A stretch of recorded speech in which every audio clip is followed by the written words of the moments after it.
Hi everyone! Ako nga pala si Engineer Berhel de la Cruz. This is my first vlog, so welcome everyone. Hopefully, magustuhan nyo yung magiging vlog ko in the other episodes. So this is my first episode. Introduce ko kung ano yung magiging content ng aking vlog. So basically, halos apat na magiging content na topic. First is on construction. Ako talaga is currently General Manager of BFDC Construction. Yung company ko was established way back 2017. Nung nagsarili na ako ng company. I mean, umalis ako sa corporate, nagsarili ako at tayo ako ng sarili. A lot of struggle na nangyari. Ang mga tao, in and out. So, luckily, sa pagtatyaga namin, pagtatyaga ko, so, nagsimula kasi ako nang mag-isa eh. Kaya nagkaroon ng mga staff, ng mga tao, admin, with the support of my wife and my back office. Unti-unti kami nakikilala. Dati, halos kailangan punta ako dyan, punta ako dito. Ngayon, kahit pa paano, nandiyan ko rin naman. Pupunta ako sa mga kaya. Tapos ngayon, at least kahit pa paano, tinatawagan na ako, di ba? And yung BFDC construction kasi is more on renovation works. Kasi mag-renovate, saan mong feeling mong paganda mo yung isang condo, isang unit, isang bahay. So, sarap ng pakiramdam, lalo na pag nakikita mo na satisfied yung client.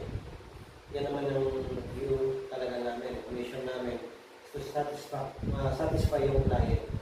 And yung magtiwala sila sa amin. Kasi once na nagtiwala ang kliyente, word of mouth yan eh. Kakalat niya sa mga kaibigan nila, ma-refer ka sa ganito, sa ganyan.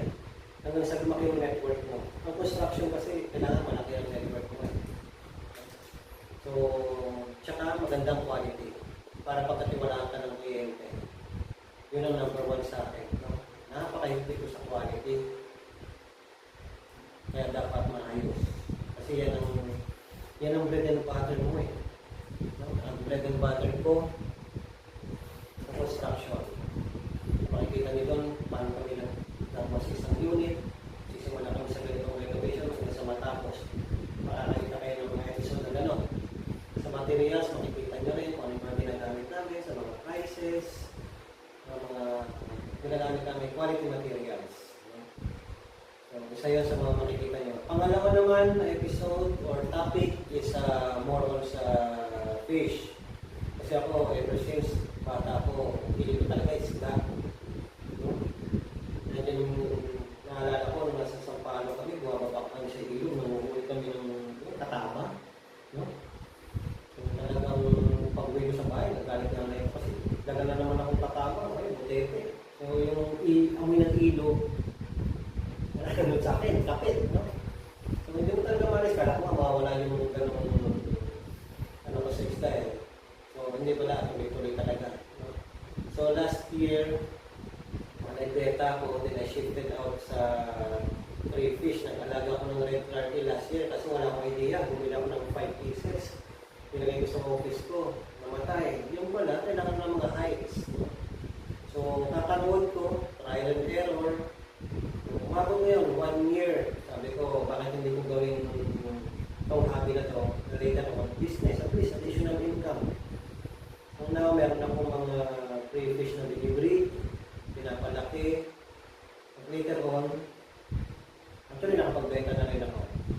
So ngayon, yung cycle na yun, from a hobby, pwede yung negosyo, at least nagtag income, di ba? For the family, di ba? Third, ang stress reliever ko talaga is kain. So, makikita nyo rin, minsan nag-try ko mag-mukbang para mag-enjoy. No? Kasi talagang stress reliever ko is kain. So, isa yung makikita nyo. Pang-apat is, pag may time na, nandiyan yung travel with my family. Siyempre, silang kasama ko. Sila. Makikita nyo rin sa mga family travel, family tour, family activity. So hopefully, magustuhan nyo yung magiging mga topic ko. So this is my first vlog. yung mga succeeding, tuloy-tuloy na hopefully. No? So, God bless all. Welcome to my channel and love you. See you on my next episode.